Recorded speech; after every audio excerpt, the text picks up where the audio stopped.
Mom, will Dad be home soon? Did you call him? I asked Tori. Tori, you know he always calls when he's on the road. We mustn't distract him, I replied to my daughter. He left early this morning. He promised to hang up the swings. Tori, please don't complain. If Daddy promised, he'll keep it. We'll make our favorite cake for when he arrives with coconut flakes and pineapple sauce. Tori's eyes lit up. Yes, exactly. Who makes the best pineapple sauce for us? Me. You put the pineapple chunks in the blender, pour in half a cup of agave syrup, cover and blend everything.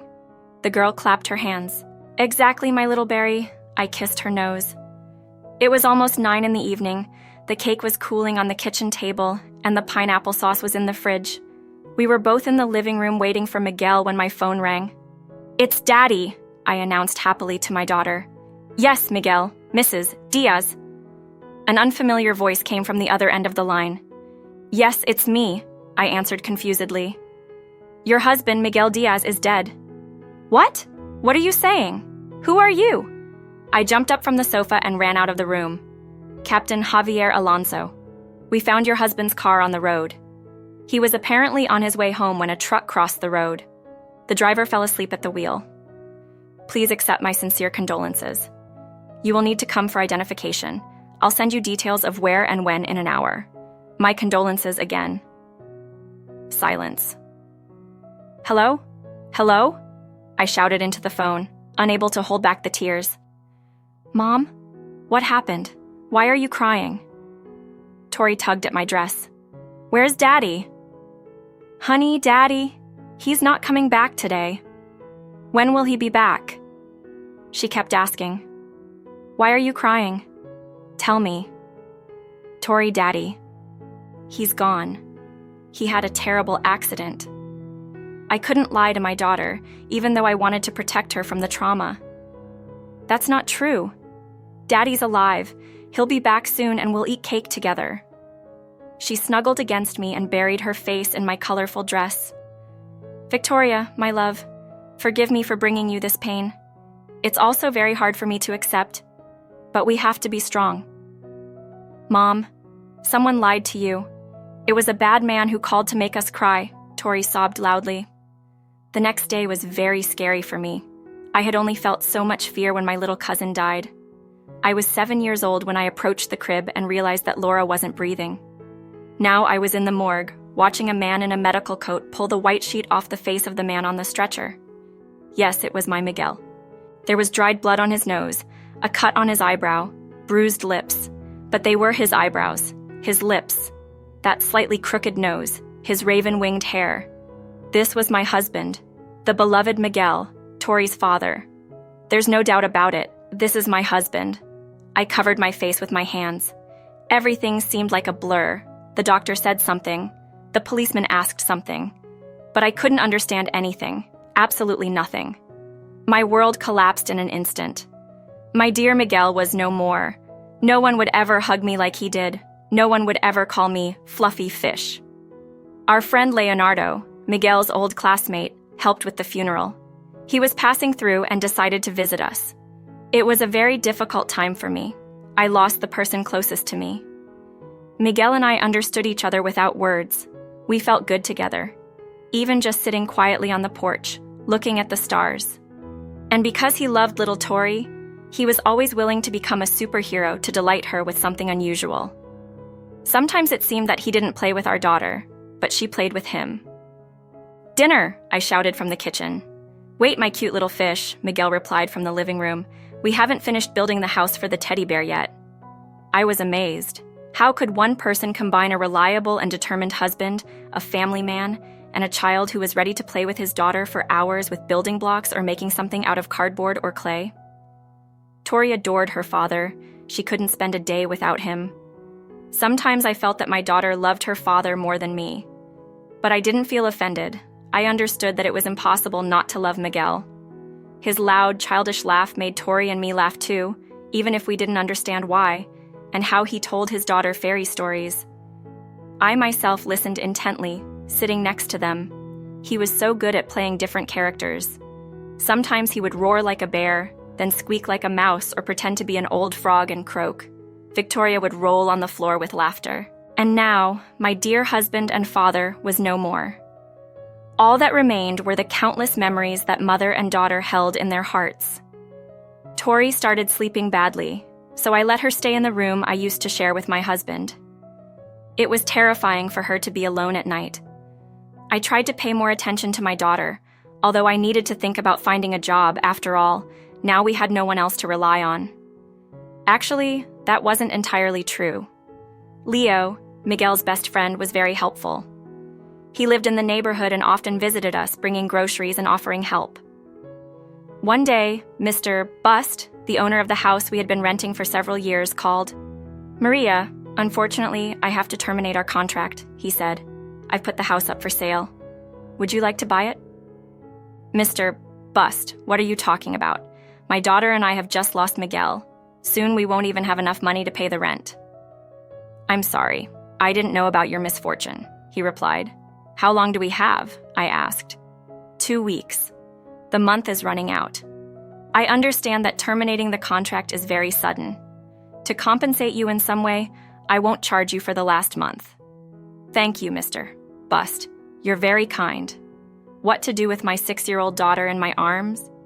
How to deal with the immense suffering, along with the forced search for new housing and employment.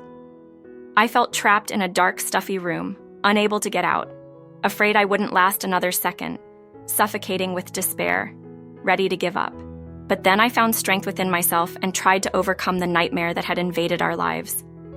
We had to live, at least for Tori, this wonderful, sensitive little girl with a pure soul and a huge heart. My daughter sometimes made me smile, so much like Miguel. Finding a house was impossible. Either it was too expensive or the conditions were awful, or it was far from the school. Changing schools was out of the question. Victoria had already been through an enormous amount of stress. Any change could cause a nervous breakdown. I was panicking, not knowing what to do, so I called Leonardo. "Hello, darling," he answered. "Hi, Leo. Sorry to bother you, but Tori and I really need some help." "What happened?" "I'll do what I can. We need to move in 3 days. Mr. Bust has put the house up for sale. I'm looking for housing, but so far nothing suitable. Do you know anyone who's renting an apartment or a room near Tori's school?" "I'll be there in an hour. Don't worry, everything will be fine." Leonardo spoke with such calm and confidence that I felt a slight relief. The things were almost all packed. All the furniture belonged to Mr. Bust, so our few belongings fit into 3 boxes and 2 bags. "Ready to move in?" asked Leo from the doorway. "Uncle Leo, have you come to play with me?" Tori ran out of her room when she heard Leonardo's voice. "No, darling, I've come to take you and your mother with me. You'll stay with me for now, and we'll see what happens later. Besides, the school is very close." "Leo, but we can't move in with you," I began. "Why not?" he asked, surprised. "Can't I help friends in difficult times? Besides, girls, let's order pizza for dinner. What do you think?" "Pizza sounds great," said Tori and ran back to her room. "Thanks, Leo," I said softly. "I'll never forget the kindness you showed us. Miguel was very lucky to have a friend like you." "Not just him. I'm also lucky to have a friend like Miguel." Leonardo turned away so as not to show the tears in his eyes. Leonardo lived alone, like a bachelor. He had recently returned from abroad and bought a small house. He was a wonderful person, but he didn't seem to be cut out for family life. Miguel always said that only a forest fairy, as carefree as he was, could capture Leo's heart, especially if this mythical creature gave him a pair of transparent wings. Daily life plunged this eccentric into apathy and green melancholy. Leo allocated a room upstairs for me and my daughter. His own room was a meter away from ours. "Don't worry, no one will disturb you here. I'll protect your sleep," joked Leo sadly. "Are there ghosts here?" Tori asked, her eyes widening. "No, of course not. Do you think there are any ghosts in the world who could handle someone like me? No way, they haven't invented one yet." Victoria laughed. She rarely laughed now, spending more time in silence and thinking. I didn't ask. I didn't disturb her. I was sure that Tori was thinking about her father, missing him, never fully accepting his death. "Mom, I think maybe Dad didn't really die." "You were wrong. It was someone who looked like him, not our daddy," the little girl said, before going to sleep. "Oh, darling, how I wish that were true. That I was mistaken and he just left in an emergency? The tears stopped me from continuing to speak. So, the three of us had been living like this for several months, each with their own occupations. I found work at the local bakery. Tori went to school and joined a drama club.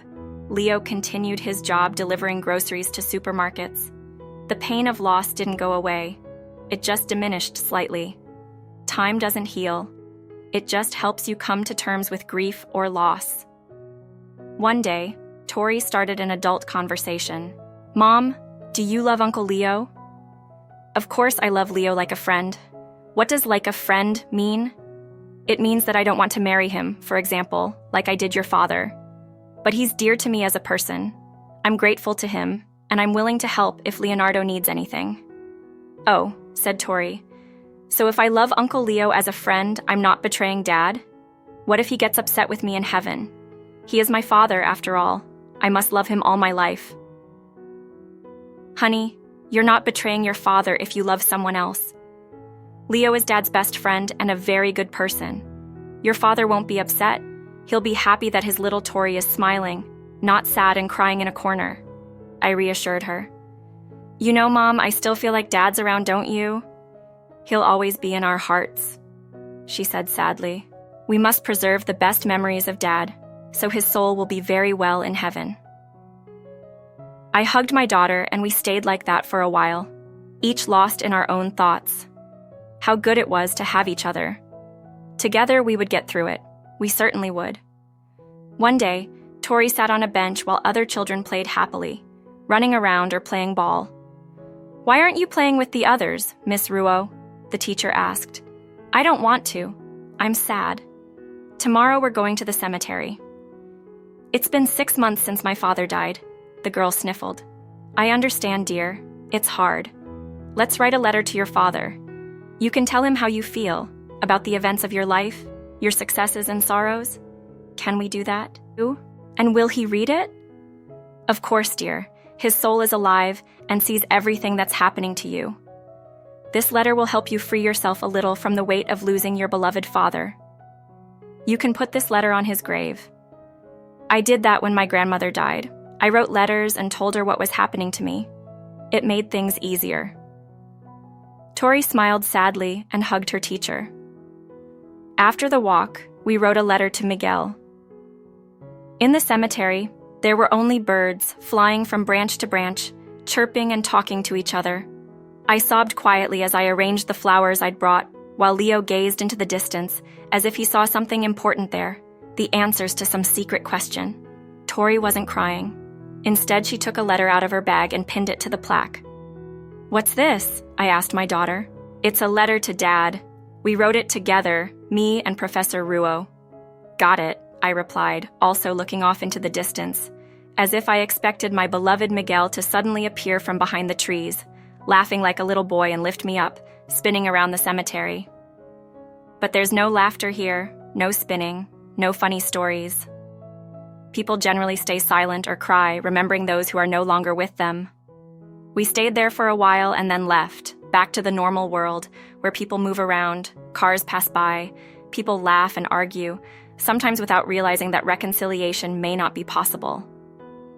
Dear Dad, I know you're in heaven right now, seeing everything that's happening to me and Mom. We miss you so much. I miss our games and your stories. No one gives me daisies anymore, but I don't even want anyone to. If you're not here, I don't need daisies. Uncle Leo is very kind. He loves me and Mom and helps us with everything. We live in his house now because we were kicked out of our old house by Mr. Bust and he sold it. Everything here reminds me of you, even those swings you never hung up. Uncle Leo hung them near his house. When I swing, I close my eyes and imagine that you're here, threatening to pick me up and tickle me. I love you so much, Dad, and I'll never forget your kind eyes and your funny laugh. Mom won't forget either. You little mouse. Vi. A gentle breeze rustled the thin sheet of paper with intricate lettering and daisies drawn around the edges, a symbol of filial love. The next day, which was a Sunday, Tori woke up earlier than everyone else.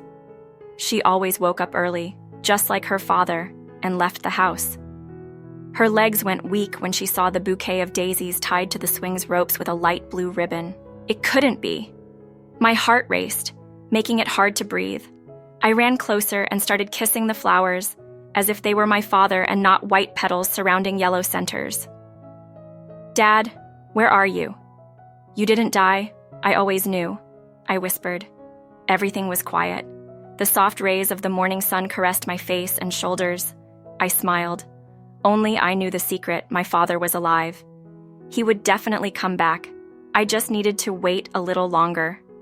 I quickly untied the bouquet and hid in my secret place in the attic, accessible by a ladder directly from the yard. I hugged the daisies and noticed a little card inside. "For my little mouse, V." I read it slowly and kissed the card, tucking it into my shorts pocket. There was no doubt about it: my father was alive. He just couldn't come back to us for some reason. I decided not to tell anyone for the time being, carefully placing the bouquet of daisies in a small round vase where I kept various little things. I emptied the contents into a box of old magazines and brought a bottle of water, filling the vase so that the flowers would feel good and cheer me with their beauty and delicacy for a long time. Since then, I've been much happier. Maria, my mother, was surprised by my change of mood. She thought it was just childhood taking its course. A child can't be sad all the time. Maria was happy. It was so nice to see Tori smiling again. She even started making up different fairy tales, just like her father used to. This happened a week after I found the bouquet of daisies tied to the swing.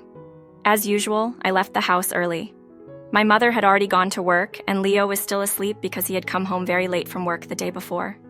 I saw a box on the balcony steps, picked it up and opened it. Inside was a piece of paper folded several times. When I unfolded it, I saw something like a map. We used to draw these maps to plan our outings: Uncle Leo's house, the trees, the path, the fence, and a small cafe marked with a tick. I recognized this cafe, not far from here. They sold very tasty pastries. I'd been there twice before with my mother. I looked around, listened. Silence. I ran a hand through my slightly messy hair and followed the specified route, my heart pounding as if it wanted to jump out of my chest. The roof of the cafe was already in sight, and my heart was beating even faster. A man was standing near the carved door. I couldn't see his face. He was wearing a black cap and sunglasses. I was a little scared. What if it was someone impersonating my father to do something bad? But I couldn't stop myself and slowly approached the person in the cafe. "My little mouse," he said when I got close. "My Tori." It couldn't be a stranger. It was my father. "Daddy," I shouted and ran to him. "Shh, my little one. Come on, I've ordered pastries and your favorite green tea." "Why didn't you come? Why did you leave us, Mom and me?" "Who was the person we buried?" I asked, insistent. "My little bird. I'll tell you all about it later. For now, let's just sit here, and you can tell me everything, okay?" I agreed with a nod. The cafe had just opened. It was empty and quiet. Who would go there so early on a Sunday morning? We sat down and chatted quietly. "Why do you live with Uncle Leo?" asked Miguel. "I told you, mister. Bus sold the house. We had nowhere else to go, and Uncle Leo invited us to stay with him. And Mom, did she marry him?" "No, what are you thinking? Mom loves Uncle Leo like a friend. She told me so herself.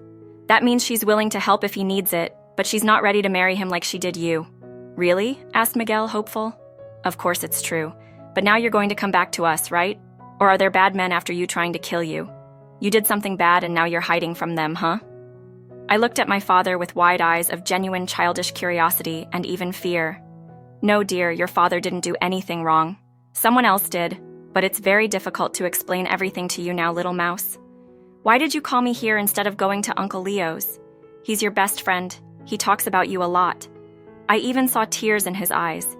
He didn't want Mummy to notice and turned away, but I still saw them. "He's very good. Mom says you're very lucky to have a friend like him." "Very lucky indeed, Tori. I was just afraid," replied my father. "I was afraid that your mother wouldn't love me anymore, that she would love Leo. I didn't want to get in the way. Forgive me, little mouse." "Nonsense. Shall we go straight to Uncle Leo's, or do you want to go to Mom's work?" "It's nearby, the Cereso Bakery." "Yes, I know, darling. I've seen it. But I can't do that now. I need to sort some things out today. You know what? I'm coming back tonight. Don't tell Leo and Mom just yet, okay? Now come on. It's time for you to go home and I need to sort out my affairs. I'll see you tonight." We left the cafe and headed in opposite directions. I ran home in a hurry to get there before Uncle Leo woke up. I made it. I sat on the swing and started rocking, trying to catch my breath and calm down a bit. I spent the whole day waiting for my father. I stayed silent, although I was anxious to tell Uncle Leo and Mom, who came home from work around 8 in the evening. "You seem a bit strange today," Maria said, looking at me, who couldn't sit still for a minute. Dad hadn't arrived yet. Had he lied? No, he couldn't have done that. Anyone but my father. But it was time for bed. I had to go to school tomorrow. I lay in bed sleepless. I was so happy that today we would be a family again. I could see Mom's eyes filling with happiness and Uncle Leo hugging Dad and laughing out loud when he found out he was still alive. But none of that happened. Dad didn't come. He just didn't come. Were his affairs more important than Mom and me? I finally fell into a heavy sleep. I dreamt of children calling me to play. But when I approached, a little girl with curls said, "Your father left you. He doesn't want to live with you and your mother anymore. He's going to have a new daughter and call her Little Mouse and tell her his funniest stories." Bullshit. "He didn't leave us, he's definitely coming back," I shouted. And then this mean girl came up to me and pushed me hard. The poor girl fell backwards. I screamed and woke up. "What's wrong, dear?" asked my worried mother. "I had a bad dream. He didn't leave us, you'll see. Daddy will come back, I know it," I cried, clinging to my mother. "Calm down, my child. It's all right. Mommy is here with you. Now try to go back to sleep." The next morning, I didn't go to school. I had a fever. The doctor said I wasn't ill. It was more like the result of some stress or exhaustion. He advised my mother to keep me at home for a few days and try to cheer me up, give me more attention. Maria stayed with me. Fortunately, her colleague agreed to cover her shift. I lay in bed. I didn't want Mom to read to me. I didn't even watch cartoons, and I refused my favorite lemon sweets. I just cuddled the stuffed kitten that Dad had given me before all these sad events and stared silently at the ceiling. Maria was worried, fearing that something bad might happen to her little girl, but I didn't know how to entertain myself. It was around 9 in the evening. Leo had just come home from work and was eating dinner in the kitchen. Maria was ironing in the living room when the doorbell rang. "I'll get it," shouted Leo. "Hello, Maria," said the man standing in the doorway when it opened. We looked at each other, our eyes meeting. They were my Miguel's eyes, full of love and tenderness, emanating a light that seemed to envelop and hypnotize, giving a feeling of true happiness. "Miguel," Maria held onto the door so as not to collapse. But then, who was the person we buried? Why all this farce? "My Violet Forrest, please don't worry like that. I'll explain everything now. Is Leo at home?" "Yes, he's in the kitchen," Maria replied, making way for her husband who had died just over 6 months ago. He came in, dropped his sports bag and the package he was carrying, and hugged his wife. It seemed as if the whole world had been swept aside. There was just us and our love, which had been rekindled even more strongly after this terrible separation. "Maria, who's there?" Leo shouted from the kitchen. "Come on, woman," Miguel said, taking my hand. "We have a lot to discuss, and I think Leo also has the right to know everything." Leo dropped his fork on the table and coughed, almost choking on his rice when Miguel entered the kitchen. He then jumped up from his chair and hugged his friend in silence. We stayed up late, past midnight. At first, they didn't believe Miguel was alive, but then he told them what had really happened. Miguel had a twin brother. On the outside, they were identical, but on the inside, they were completely different, like ice and fire. Ever since he was a child, Martin was inclined towards mischief, while Miguel was the opposite. All the relatives marveled at the difference in character between the brothers. Miguel knew from an early age that he wanted to have a family and started working while still at school to help his parents, who had always lived in poverty. Martin, on the other hand, blamed his parents for not being able to provide for their children and didn't want to work, preferring to earn money fraudulently, which landed him in prison. He was sentenced to 10 years, but served 12 for attempting to escape. Miguel never told anyone about his brother, not even Maria, but he didn't abandon him, always sending parcels, visiting and supporting him in any way he could. However, Martin didn't really need Miguel's support. On the contrary, he blamed him for leaving him in prison while Miguel found success on the outside. His parents didn't live to see Martin's release. They died 4 years apart. On the day Martin was released, Miguel said at home that he would have a normal day at work, like his friend, delivering goods. In fact, he went to the nearby town where the colony was located, planning to take his brother to his parents' house in the small village and then return home. "Miguel, what am I going to do in this hole? Take me with you. I'll find a job. I won't be a burden. I want to meet your wife and daughter," Martin said as they drove out of the settlement. "Martin, that's not possible now. We live in a small house. There's no room for you," Miguel replied. "Of course, you never cared about me anyway," grumbled his brother. "Let's not go there. You chose the path of crime. I always said it wouldn't end well, but you didn't listen to me. You even mocked me for being a straight arrow who listened to mom and dad and read stupid books instead of going out with a nice girl, didn't you?" "What can I say, brother? I was young and foolish." Martin clicked his tongue. "But now things will be different. I just need to get out of this village, otherwise I'll get lost again." "Martin, we need to go slowly.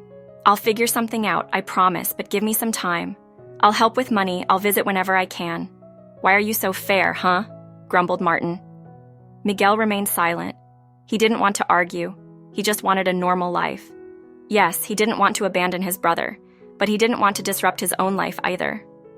He had recently started this job. The family was more financially stable. They were considering buying a house, of course on credit.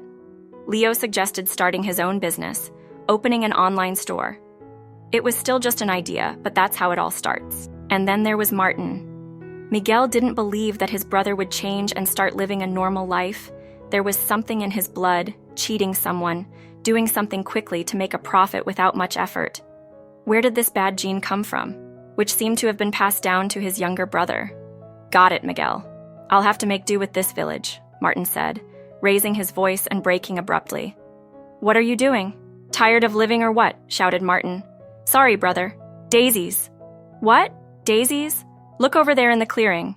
"Daisies. My Tori loves those flowers." "Unbelievable how much you love your little princess," Martin said dismissively. "I've told you 100 times, Tori is my daughter. My wife's name is Maria." "Whatever. No woman is worth breaking like that, risking her life to pick daisies. It's disgusting." "Wait here, I'll be back soon," said Miguel, getting out of the car.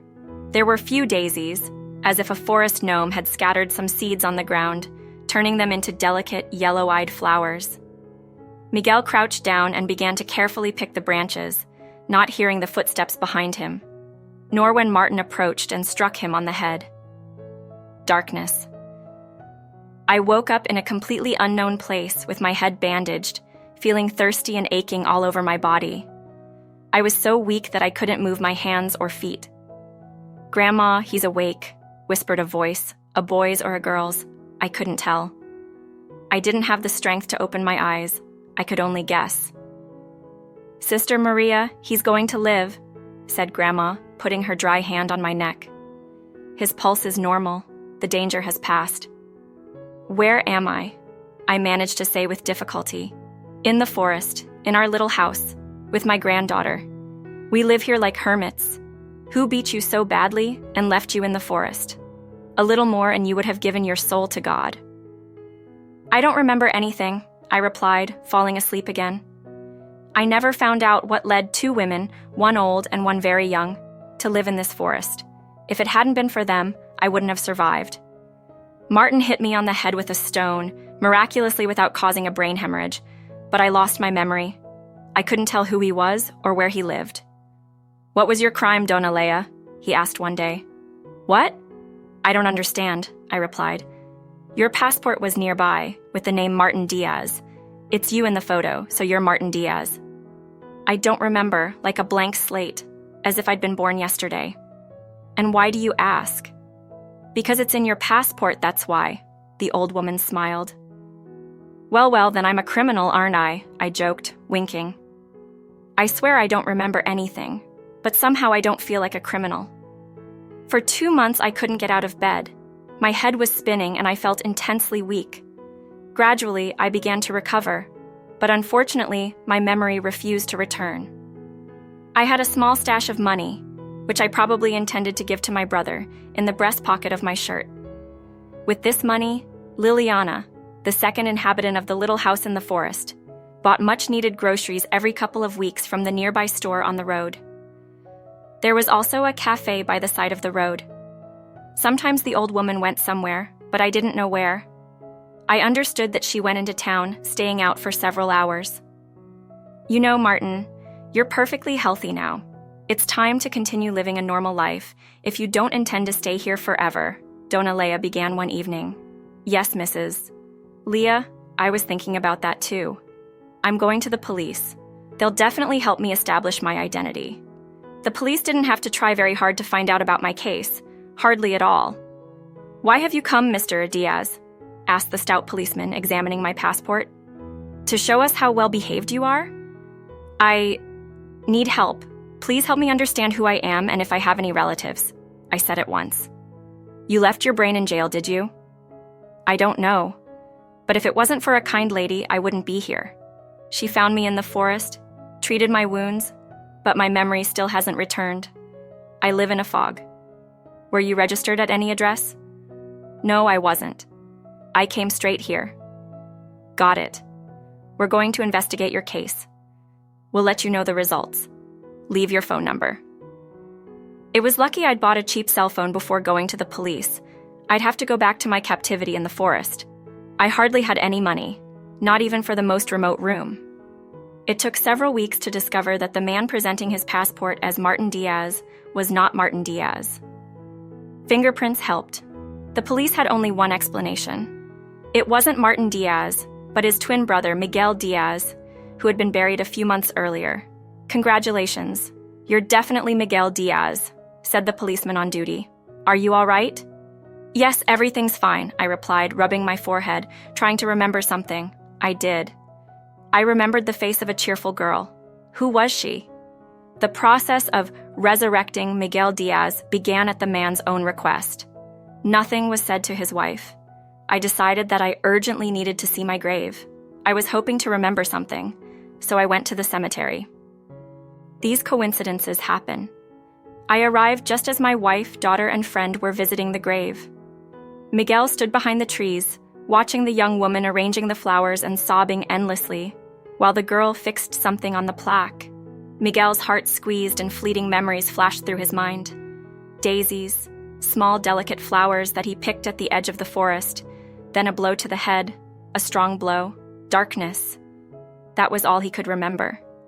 He waited until his wife, daughter, and friend had left, then approached the grave. A thin leaf fluttered gently in the light breeze, rustling softly. It's a letter to me, to the late Miguel Diaz, I murmured, starting to read. I remembered everything, as if the letter written by my beloved daughter Tori was the best remedy for amnesia in the world. In the evening, I put a bouquet of daisies where my little mouse V found them early in the morning. I should have come yesterday, but I couldn't. V probably waited for me all day.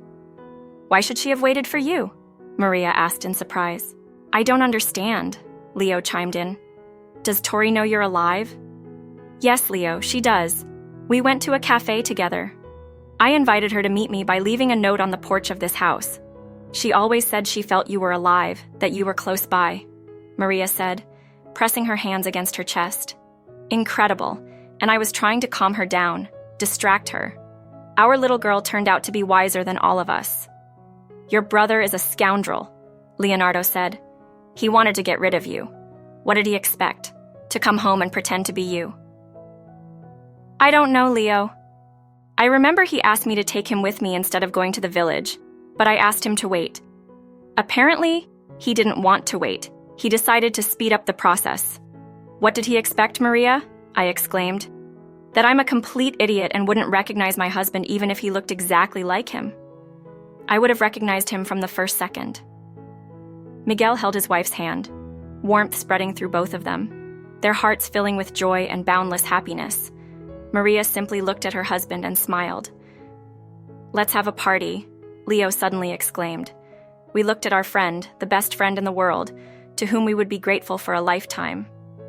Mom, Tori's voice came from upstairs. I'll check. Maybe Tori's fever has gone up again, said Maria, getting up from her chair. Let me go. Miguel headed for the stairs. Everything will be fine. The next day, we decided to have a celebration to mark Miguel's return to his family and the world. Together, we began the preparations. You know what I think, Maria said, unloading the shopping from her bag. We should go there, in the forest. We'll celebrate at the old lady's house with her granddaughter. If it weren't for them, I'd be a widow forever. Great idea, Leo said. Why didn't I think of that before? Excellent, Miguel added. And are there squirrels in that forest?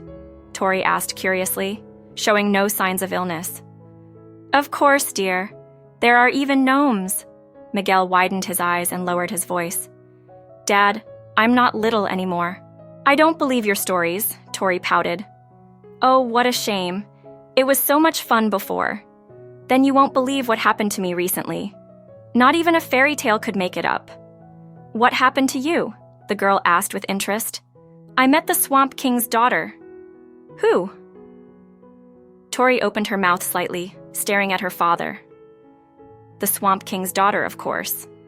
Miguel replied calmly. Papa, you're joking again, the daughter said, offended. Enough talk. Let's get ready for the forest maidens, Leonardo exclaimed. Tori, darling, don't forget the pineapple sauce. Oh, right. The girl ran into the kitchen. We were all happy in the car. You know, Leo, I feel like you're going to get married soon, said Miguel suddenly. Me? Buddy, did you hit your head? If you're talking such nonsense, marrying me? Funny. I think you and Liliana will find common ground, Maria interjected. Who's Liliana? I asked. The granddaughter of the lady who looked after me. She's like a forest fairy, a perfect match for our Leo. Wow, Uncle Leo is going to marry a fairy. They'll have wonderful babies, Tori exclaimed. Leo laughed. You should think about serious matters, friend, not nonsense, Leonardo said mysteriously and solemnly. What matters? If you're talking about work, I'll start looking tomorrow, Miguel replied. I need your help, Miguel. We're one step away from launching our online store together. You're back at the right time, buddy. I can't believe it. You've finally decided? You're a champion. Miguel tapped his friend on the shoulder and laughed. Holy Virgin Mary, I've missed that laugh, Maria said, stroking her husband's hair.